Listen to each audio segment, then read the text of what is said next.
Merci Dominique de m'avoir sollicité pour cette intervention. C'est un grand honneur pour moi de parler devant un comité de la Ligue, étant donné que la petite équipe de recherche que je dirige sollicite souvent des financements de la Ligue et en obtient régulièrement. Donc c'est un juste retour des choses. Donc je vais vous parler. À Dijon, je dirige le registre des cancers du sein et cancers gynécologiques de Côte d'Or. Et je vais vous parler de l'épidémiologie et des facteurs de risque des cancers du sein, du col de l'utérus, de l'endomètre et de l'ovaire. Alors, pour pouvoir obtenir, on a la chance d'avoir à notre disposition depuis 15 jours, un mois, des chiffres tout frais sur l'épidémiologie de l'ensemble des cancers en France, qui ont été concoctés par des équipes de recherche autour de Francim. Francim, c'est le réseau des registres de cancer en France. Donc là, je mets brièvement la carte de France où il y a des registres de cancer, donc qui nous permettent, vous voyez, il y a des registres généraux spécialisés, je ne vais pas rentrer dans le détail, mais le nombre des registres et leur répartition géographique permet d'avoir des informations exhaustives sur une vingtaine de départements et ils permettent de faire des estimations sur l'ensemble de la France. Et ces estimations ont été démontrées comme valides et représentatives de ce qui se passe pour l'ensemble du pays.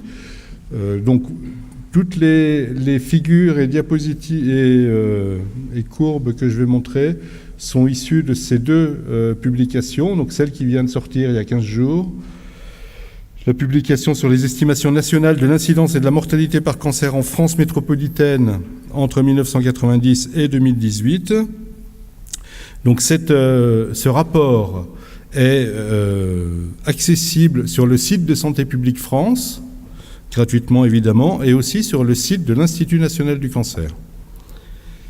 Et les données sur la survie que vous allez voir sont issues d'une autre étude réalisée par l'ensemble des registres de cancer membres de Francim, et c'est le rapport intitulé « Survie des personnes atteintes de cancer en France métropolitaine entre 1989 et 2013 » qui a été publié en 2016 et qui est aussi sur le site de Santé publique France, ex-institut de veille sanitaire, enfin plutôt Santé publique France, c'est le nouveau nom de l'ancien Institut de veille sanitaire, et de l'Institut national du cancer. Alors, on va commencer par les cancers du sein. Donc, vous voyez ici, ce sont simplement les nombres de cas et le nombre de décès annuels.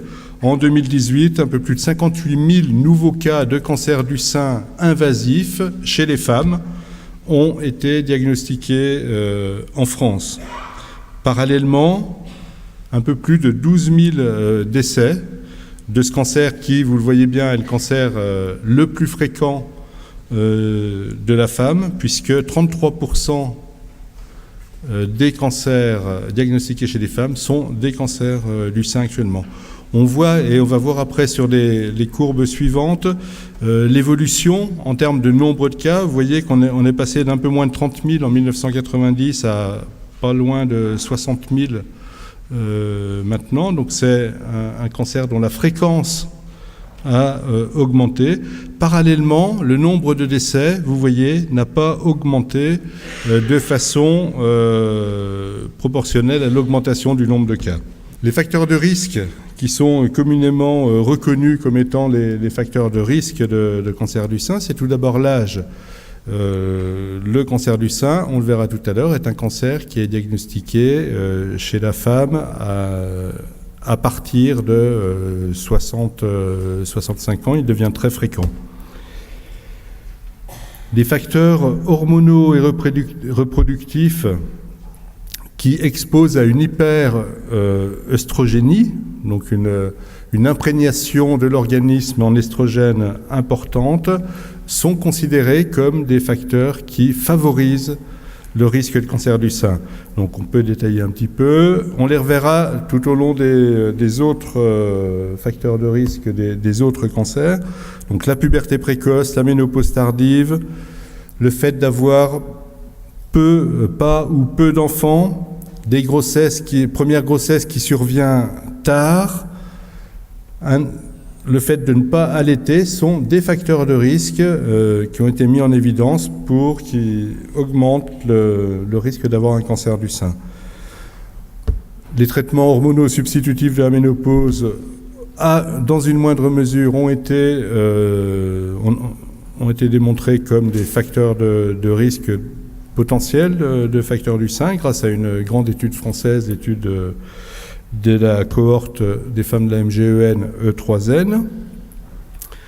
En facteurs de risque, donc vous voyez tout ça, c'est des facteurs de risque sur lesquels on ne peut pas trop agir en fait. Des facteurs de risque sur lesquels on peut éventuellement plus agir, c'est l'obésité et le surpoids, la consommation d'alcool, le fait de ne pas faire beaucoup d'activité physique favorise le cancer du sein.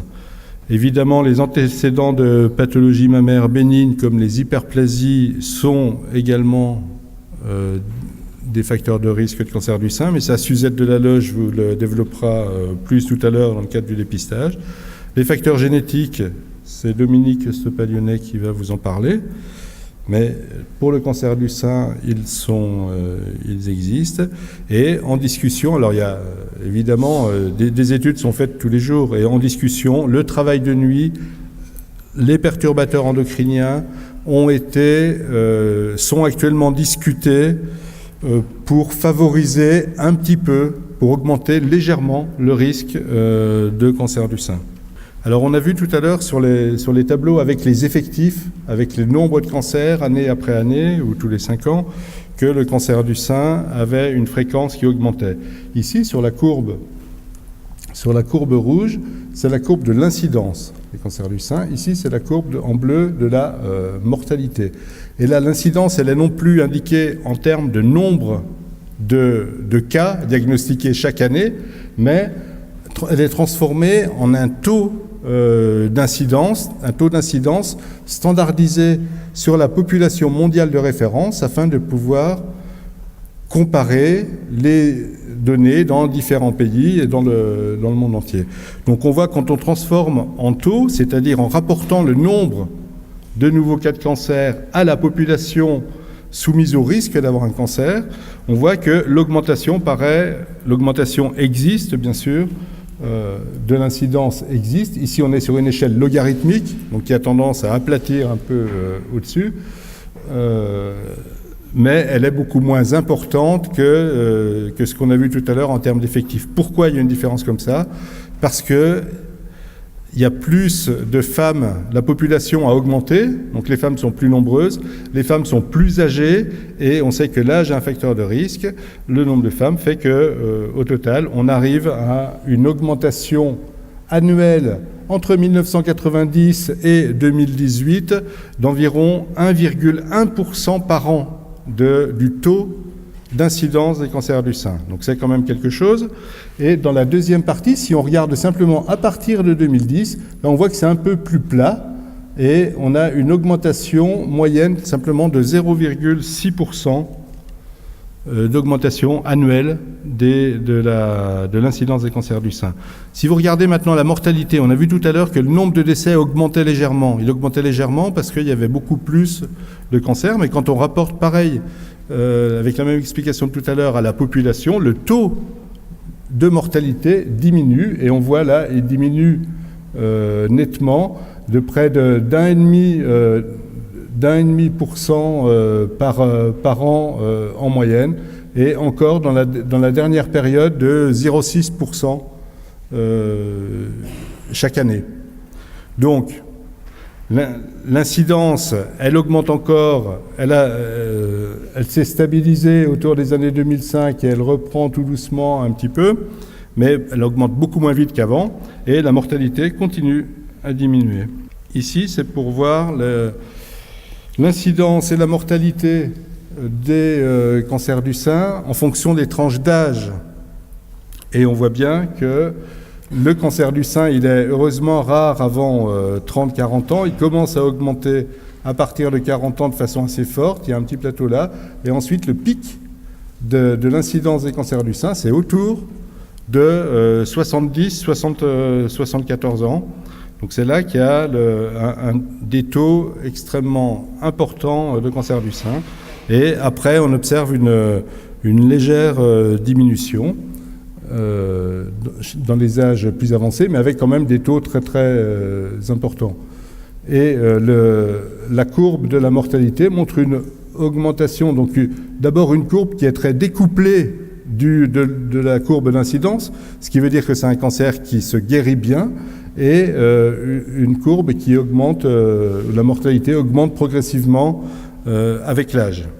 Ici, c'est si on veut aller un petit peu plus loin et regarder par rapport, pour pouvoir analyser ce qui se passe quand on fait du dépistage et dans les tranches d'âge où on va proposer du dépistage. Donc on voit bien que le cancer du sein augmente dans quasiment toutes les tranches d'âge. Donc chez les plus jeunes, en noir en bas, il y a une augmentation qui est constante de l'incidence du cancer du sein chez les femmes de moins de 40 ans. C'est la même chose pour les femmes âgées de 70 ans et de plus de 80 ans, donc il y a une augmentation. Et on voit que dans les tranches d'âge dépistables, donc à qui on a proposé un dépistage, il y a une courbe un petit peu bizarre avec une augmentation importante de l'incidence et après suivi d'une diminution. Donc ça peut être... Il y a deux explications possibles qui sont sans doute mélangées. C'est jamais, en médecine, c'est jamais univoque. Plusieurs effets arrivent à une conséquence.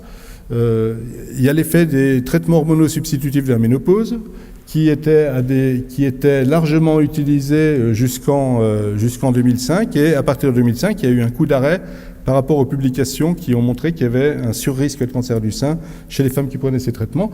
Donc beaucoup moins de traitements prescrits, peut-être qu'une diminution après. Et aussi, comme c'est la tranche où on propose le dépistage, le dépistage en France existait avant d'être organisé en 2004 de façon non organisée, mais il existait quand même, donc c'est pour ça que c'est difficile de faire la part des choses. Mais on sait bien qu'à chaque fois qu'on propose un dépistage, il y a d'abord une augmentation du nombre de cas qu'on va aller trouver, puisqu'on va aller dépister des cancers qu'on aurait diagnostiqués 1 an, 2 ans, 3 ans après. Donc là, le stock de cancers qu'on va trouver l'année du dépistage est plus important. Et après, normalement, l'efficacité d'un dépistage, c'est qu'il y a une diminution de l'incidence du cancer, et c'est ce qui se passe dans ces tranches-là. Par rapport à la mortalité, vous voyez bien que la mortalité, elle baisse de façon importante dans toutes les tranches d'âge jeunes, et c'est simplement dans les tranches d'âge plus de 80 ans et plus de 70 ans qu'il y a là une petite diminution, mais moins importante que chez les plus jeunes. On parlait de mortalité. Ici, une courbe de survie des cancers du sein en fonction de l'âge. Et on voit bien que les seuls... Donc là, il s'agit de survie nette. Donc ça veut dire de la survie qui tient compte de l'espérance de vie des femmes et donc de leur âge. Et malgré ça, les femmes de plus de 75 ans ont une survie nettement inférieure aux 3 autres groupes d'âge qui sont vraiment dans un mouchoir de poche, même si on peut remarquer que les femmes les plus jeunes, de moins de 45 ans, ont une survie légèrement inférieure aux tranches intermédiaires. Globalement, la survie du cancer du sein, toute tranche d'âge confondue, c'est 88% à 5 ans. 88% de survie nette à 5 ans. Donc c'est un cancer d'un extrêmement bon pronostic. Pour les données des registres nous permettent de faire des études dans l'ensemble du monde et aussi dans l'ensemble de l'Europe, et donc de pouvoir comparer l'efficacité, de pouvoir comparer les résultats dans les différents pays. Et on voit bien que là, la France se situe quand même en tête dans une étude d'Eurocare en 2014. La France était en tête en termes de taux de survie relative à 5 ans avec 86%. Donc vous voyez 86%, c'était dans l'étude qui est sortie en 2014. Maintenant, on en est à 88%. Ça continue de gratter un petit peu. Après, on pourra débattre. Est-ce que le fait d'être... Donc, vous voyez qu'il y a des grandes différences par rapport au pays, en fonction des systèmes de prise en charge, en fonction de la présence ou pas d'un dépistage. Est-ce que ça veut dire que c'est en France qu'on traite le mieux les malades? Ça ne veut pas dire ça. Ces courbes-là, elles ne veulent pas dire ça. Ça permet de pouvoir discuter et de nous comparer avec les autres. Mais donc, c'est un cancer de bon pronostic et particulièrement en France. Maintenant, je vais passer un tout petit peu plus vite sur les cancers du col utérin. Donc, vous voyez qu'on n'est plus dans le même ordre de grandeur. On était 58 000 nouveaux cas de cancer du sein en France. On est à un peu moins de 3 000, et heureusement, cancer du col de l'utérus en 2018. Et là, il y a une diminution constante du nombre de cas de cancer du col de l'utérus depuis 1990. Le nombre de décès diminue également et on a un peu plus de 1100 décès par cancer du col de l'utérus en 2018. Tout à l'heure, je vous ai dit que le cancer du sein, c'est 33% des cancers des femmes. Le cancer du col utérin, c'est 2% du cancer des femmes. Les facteurs de risque, alors j'ai été assez restrictif là. Le facteur de risque du cancer du col de l'utérus, c'est l'infection par le papillomavirus humain à haut risque oncogène. Et cette infection à papillomavirus, elle est favorisée par la précocité des rapports sexuels et la multiplicité des partenaires, la présence d'autres infections génitales, le tabagisme et un déficit immunitaire acquis, soit par le HIV, soit par des traitements immunosuppresseurs. Donc avec c'est pour ça que la prévention, mais on va vous en parler tout à l'heure, de l'infection par papillomavirus, peut permettre d'éliminer quasiment complètement le cancer du col de l'utérus. Alors on voit ici, on a vu que le nombre de cas diminuait. Le nombre de cas a diminué malgré l'augmentation de la population, malgré l'augmentation de l'âge de la population, ce qui fait qu'à population constante, si on avait pris la même population de 1990, on devrait avoir, sans changement du niveau de risque, 50% de cancer du col de l'utérus en plus. Ce qui veut dire qu'il y a une action sur les facteurs de risque ou le diagnostic des lésions précancéreuses grâce au dépistage qui se fait depuis quand même un certain temps par le dépistage par frottis cervico-vaginal qui permet de dépister des lésions précancéreuses et donc d'empêcher l'arrivée d'un cancer invasif. Et donc là, on voit bien que les courbes de diminution de l'incidence en termes de taux d'incidence sont importantes, mais regardez à quel niveau on se situe. On se situe à moins de 10 nouveaux cas pour 100 000 femmes, alors que pour le cancer du sein, tout à l'heure, on était à 100. Donc on est quand même beaucoup plus bas. Et la mortalité diminue. Elle diminue un peu moins vite maintenant que dans les 20 dernières années, mais elle continue à diminuer de façon importante. Alors, même courbe que tout à l'heure, pour regarder à quel âge est diagnostiqué le cancer du col de l'utérus en France. On voit bien là qu'il y a un pic important, donc l'augmentation de l'incidence commence à partir de 25-30 ans et qu'il y a un pic important avant 50 ans, ici, après une légère diminution et ça remonte. La courbe de la mortalité a une forme qui suit un petit peu la courbe de l'incidence. Il ne faut pas regarder ici la fin de la courbe. Là, ça veut dire qu'il y a des difficultés. Sans doute, ce n'est pas normal d'avoir plus de morts que de diagnostics dans une maladie. Donc, mais c'est les statistiques qui nous permettent de sortir des choses comme ça. Mais simplement, c'est soit il y a des problèmes de comptage du nombre de cas, c'est-à-dire soit la courbe d'incidence est un peu plus remonte effectivement, soit il y a des problèmes d'affectation au col de l'utérus du décès. Et on sait bien que décès par cancer de l'utérus sur les certificats de décès, c'est souvent indiqué. Alors on ne sait pas si c'est l'endomètre, le col de l'utérus, donc ça participe à ça. L'essentiel, c'est que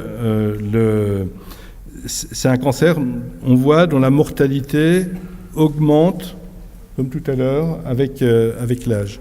Les mêmes courbes que tout à l'heure pour le cancer du col, on voit bien là que l'incidence du cancer du sein, elle diminue fortement pour les jeunes, et c'est tant mieux. Ici, ce sont les tranches jeunes, 30 ans, 40 ans, et là, et pour les personnes très âgées aussi. Et alors qu'il y a pour les tranches d'âge intermédiaires, après avoir observé une diminution, il y a une petite augmentation qui apparaît. Donc là, on pourra vous expliquer tout à l'heure par rapport au dépistage, l'efficacité et comment on peut faire pour faire diminuer plus la mortalité, c'est-à-dire pour sauver encore un peu plus de vie. Et là, on voit bien que la mortalité diminue aussi de façon la plus forte, la pente est la plus importante pour les femmes les plus jeunes, et autrement, les autres tranches d'âge, il y a une légère diminution ou une stabilité. En termes de survie, tout à l'heure, on était à 88% de survie à 5 ans globalement. Maintenant, pour le cancer du col de l'utérus, on est à 63-64% de survie à 5 ans. Donc c'est quand même un cancer, même s'il est nettement moins fréquent, c'est un cancer qui n'est pas si anodin que ça, et la survie est autour de 65%, et on voit bien que, comme tout à l'heure, la survie des femmes les plus âgées est la plus faible. Maintenant, le cancer du corps de l'utérus ou cancer de l'endomètre. Donc on voit que là, c'est un cancer dont la fréquence augmente. On est passé de 4800 nouveaux cas en 1990 à plus de 8000 en 2018, et avec un nombre de décès qui augmente aussi. Les facteurs de risque pour le cancer de l'endomètre, là on va retrouver exactement les mêmes que pour le cancer du sein, c'est-à-dire l'augmentation, l'exposition aux œstrogènes. On va trouver aussi l'obésité, le surpoids et le diabète qu'on n'avait pas tout à l'heure, qui favorisent les cancers de l'endomètre. Les facteurs génétiques également, et sont à l'étude des facteurs de risque alimentaire. Ce qui est différent de tout à l'heure pour le cancer du sein, il y a un facteur protecteur qui est la contraception par des contraceptifs oraux combinés, œstrogènes et progestatifs. Donc là, on a vu le nombre de cas augmente, mais le nombre de femmes a augmenté, l'âge a augmenté aussi, donc les courbes, les taux d'incidence et donc le taux d'incidence en rouge au-dessus augmente légèrement, et les taux de mortalité diminuent ou sont stables ou diminuent légèrement au cours du temps. Le cancer de l'endomètre, c'est un cancer qui est diagnostiqué en général à un stade relativement précoce, ce qui fait que, on verra tout à l'heure, la survie est nettement meilleure que ce qu'on a vu tout à l'heure. L'incidence et la mortalité en fonction de l'âge, on voit ici que c'est un cancer de la femme âgée. Plus de 74 ans, c'est le pic d'incidence du cancer de l'endomètre. Et quand on regarde l'évolution au cours du temps de l'incidence et de la mortalité en fonction de l'âge, on voit bien que c'est la diminution de l'incidence, elle s'observe chez les femmes les plus jeunes, moins de 50 ans, et alors que les femmes plus âgées ont une légère augmentation de l'incidence des cancers de l'endomètre. Pour la mortalité, c'est la même chose. On a une diminution de la mortalité, des taux de mortalité chez les femmes les plus jeunes, et une stabilité, voire légère augmentation chez les femmes les plus âgées. Courbe de survie, Cancer du sein, on était à 88%. Cancer du col, on était à 63%. Là, on se situe à 73-74% de survie à 5 ans pour le cancer de l'endomètre. Donc c'est un cancer qui se guérit bien. Cancer de l'ovaire, maintenant. On est passé de 1990 à 2018, de 4200 cas à 5193 cas. Mais en fait, cette augmentation du nombre de cas, elle masque une diminution du taux d'incidence. On va le voir sur les courbes, parce qu'il y a une augmentation du nombre de femmes.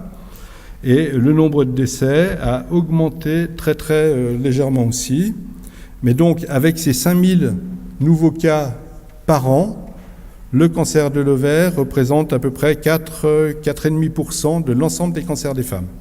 Les facteurs de risque qu'on retrouve habituellement, donc comme tout à l'heure, l'âge, les facteurs hormonaux reproductifs, donc les mêmes que pour le cancer du sein, l'obésité, surpoids. Là, on trouve la grande taille dans plusieurs publications, sans explication autre. Les facteurs génétiques, bien sûr. Les facteurs alimentaires sont en discussion. Et il y a aussi a été décrit comme facteur protecteur la contraception par les œstroprogestatifs. Donc là, vous voyez l'évolution de l'incidence, des taux d'incidence et de mortalité du cancer de l'ovaire. C'est une forte diminution au cours du temps, à la fois de l'incidence, donc du nombre de nouveaux cas rapportés à 100 000 femmes, et de la mortalité. Par contre, quand on regarde cette courbe d'évolution de l'incidence et de la mortalité en fonction de l'âge, vous voyez que la courbe de mortalité, elle colle vraiment pas loin la courbe d'incidence. Et ça veut dire quoi? Ça veut dire que c'est un cancer qui n'est pas de très très bon pronostic. Et on va le voir on va le voir avec les taux de survie tout à l'heure. Là, la courbe sur l'incidence en fonction de l'âge confirme bien que c'est chez les femmes les plus jeunes que l'incidence est de plus en plus faible et qu'elle continue à augmenter légèrement chez les femmes plus âgées à partir de 70 ans. Mais dans toutes les autres catégories d'âge, chez toutes les plus jeunes, l'incidence de ce cancer diminue. Et pour la mortalité, on a une diminution de la mortalité aussi chez les plus jeunes, une stabilité chez les femmes plus âgées. Là, on voit les courbes de survie. Globalement, on a 48% de survie à 5 ans, donc c'est pas un cancer de bon pronostic. Et on voit aussi que ce sont les chiffres chez les femmes les plus âgées, plus de 75 ans, qui sont les plus mauvais. Et je vous remercie pour votre attention.